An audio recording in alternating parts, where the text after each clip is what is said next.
আমার স্বামী আমাকে পর্দা করতে না দিলে কি করব?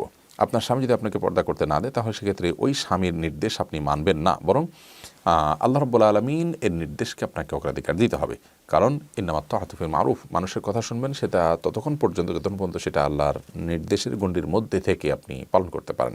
তার কথা শুনতে গেলে আল্লাহর নির্দেশ যদি লঙ্ঘন করা লাগে তাহলে সেক্ষেত্রে তার কথা শোনার কিন্তু সুযোগ নেই। বিধায় আপনাকে আপনার স্বামীর কথা অমান্য করে হলেও আল্লাহর নির্দেশ পালন করার চেষ্টা করতে হবে।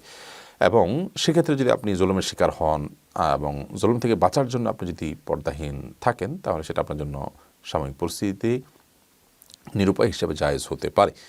ফারজানা মালিহা আপনি জানতে চেয়েছেন, স্বামী যদি স্ত্রীর হক আদায় না করেন, সে তার ভরণ পোষণ না দেওয়ার জন্য চালাকি করে, সে নিজের এবং বাকি সব করে কিন্তু তার প্রেগনেন্ট স্ত্রীর ট্রিটমেন্ট না করে, তাহলে স্ত্রীর কী করা উচিত? বোন ফারজানা, কোনো স্বামী যদি তার স্ত্রীর ভরণ পোষণ না দেওয়ার ব্যাপারে গড়িমসি করে বা এক কথা ভরণ পোষণ না দেয়, তার একান্ত প্রয়োজনীয় ট্রিটমেন্ট না করায়, তাহলে স্ত্রী যদি তার স্বামীর সম্পদ থেকে সেটি উদ্ধারের কোনো ব্যবস্থা থাকে, এমনকি স্বামীকে না বলে নেওয়ারও কোনো ব্যবস্থা থাকে, সেই রাইট এবং অধিকার তার আছে। নবী করিম সাল্লাল্লাহু আলাইহি সাল্লামকে এক ব্যক্তি এরকম বলেছিলেন যে তার সন্তান তার ভরণ পোষণ দেয় না, তো অথচ তিনি নিরুপায়। তখন নবী করিম সাল্লাল্লাহু আলাইহি ওয়াসাল্লাম তাকে বলেছেন যে তুমি তার সম্পদ থেকে নিতে পারো যতটুকু তোমার প্রয়োজন হয়। অতএব আপনি আপনার স্বামীর সম্পদ থেকে নিতে পারেন যতটুকু আপনার মৌলিক প্রয়োজন পূরণের জন্য প্রয়োজন হয় ততটুকু।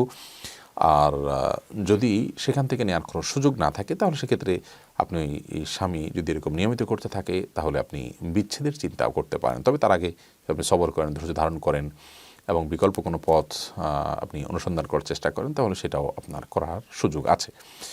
আশিকুর রহমান আপনি জানতে চেয়েছেন, আমি পরিপূর্ণ এবং সঠিকভাবে আল্লাহর দিকে ফিরে আসতে চাই, করণীয় কী?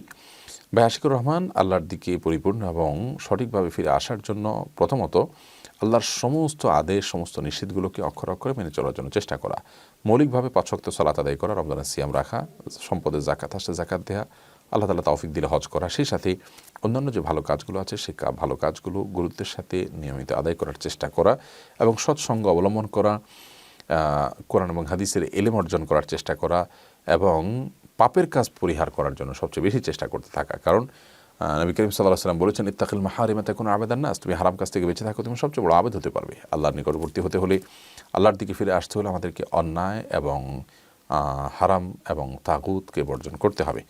এই জন্য হারাম এবং অন্যায়কে বর্জন করার জন্য তালিকা করে নিজের সঙ্গে নিজে স্ট্রাগল করতে হবে। এর মাধ্যমে ইনশাআল্লাহ আল্লাহর দিকে ফিরে আসাটা পূর্ণতা পাবে।